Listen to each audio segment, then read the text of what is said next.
Alors voilà, Hans Erni, en 1949, il va être mandaté par la clinique bernoise parce qu'il était ami de Jean-Marie Hélène Berger. Donc en 1949, il va faire cette énorme fresque de 34 mètres, la vie paysanne et culturelle bernoise, dans lequel vous allez voir 8 thèmes qui sont retracés. Hans Erni était dans une période un petit peu honnie par la Confédération, puisque on lui a retiré la commande des billets de banque suisse parce qu'il était communiste. Donc pour la Suisse, ce n'était pas possible d'avoir quelqu'un qui était, même s'il n'était pas directement communiste. On lui a aussi enlevé l'exposition, le commissariat de l'exposition au Brésil.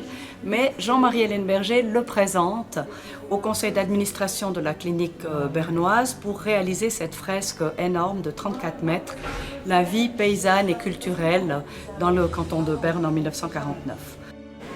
À ce moment-là, en 1949, donc il est jeune, il a 40 ans, il est né en 1909 à Lucerne, on le voit donc en train de peindre, et avec ces thèmes qui sont un petit peu récurrents dans son œuvre. Donc là, vous voyez la mère et l'enfant, c'est un thème très très important pour lui, puisqu'après on voit ce thème de la maternité qui est repris avec les animaux, ici les chevaux. Et puis ce qui est intéressant aussi, c'est la technique qu'il va utiliser, ça s'appelle le sgraffito, qui vient de sgraffiare, donc il va inciser directement dans la chaux vive. Et c'est pour ça que la fresque elle est si bien conservée, elle n'a pas été restaurée depuis 1949. Donc ici on voit aussi maintenant les jeunes, le monde de l'enfance, les jeux, et puis alors après le monde de l'adolescence, les découvertes aussi des jeux amoureux, la séduction, sont représentés dans cette fresque.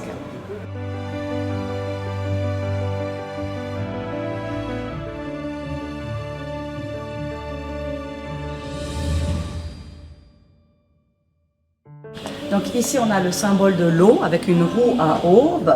C'est symbolisé par les poissons qui rappellent l'eau, mais aussi la roue. Alors la roue, ça peut être la roue de la chance, la roue de la fortune, les mouvements de la vie, tantôt positifs, tantôt négatifs.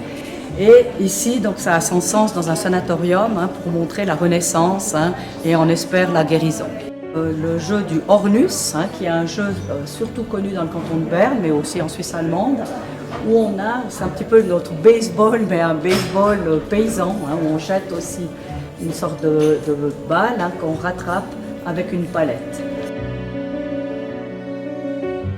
Ici, vous avez le thème du char à foin, où on voit donc le monde paysan, mais cette fois au repos, avec toujours le thème de la séduction amoureuse, qui est intéressante. Après, donc là c'est un petit peu coquin, quelqu'un qui essaye de voler de la nourriture. On voit le lait, puisqu'on a vu aussi, on verra après les vaches. Et puis vous voyez aussi ce qui est extraordinaire en histoire de l'art, c'est comme il représente la troisième dimension dans un raccourci assez extraordinaire quand vous regardez ce personnage. Donc qui rappelle Mantegna, qui rappelle un petit peu toute l'histoire de l'art. Et puis après, vous avez les roues aussi qui sont cerclées, on voit même le fer qui entoure la roue. Donc ça, c'est quand même une prouesse artistique de Hans Erni. Donc ici, il termine avec bien sûr le thème des vaches. Puisqu'on a la clinique bernoise, c'est les vaches bernoises, mais ça a tout à fait son sens aussi en Valais. On pourrait croire que c'est des reines valaisannes. Enfin, c'est le symbole de la Suisse aussi, du lait, de l'abondance, du chocolat. Donc on voit que cette œuvre, elle est très enthousiaste, malgré qu'il était dans cette mauvaise période. C'est quand même assez extraordinaire ce que Hans Erni a réussi à créer ici à la clinique bernoise. Pour plus d'informations sur le patrimoine de Crans-Montana, voici 3 ouvrages écrits par Sylvie Doriot-Gallofaro.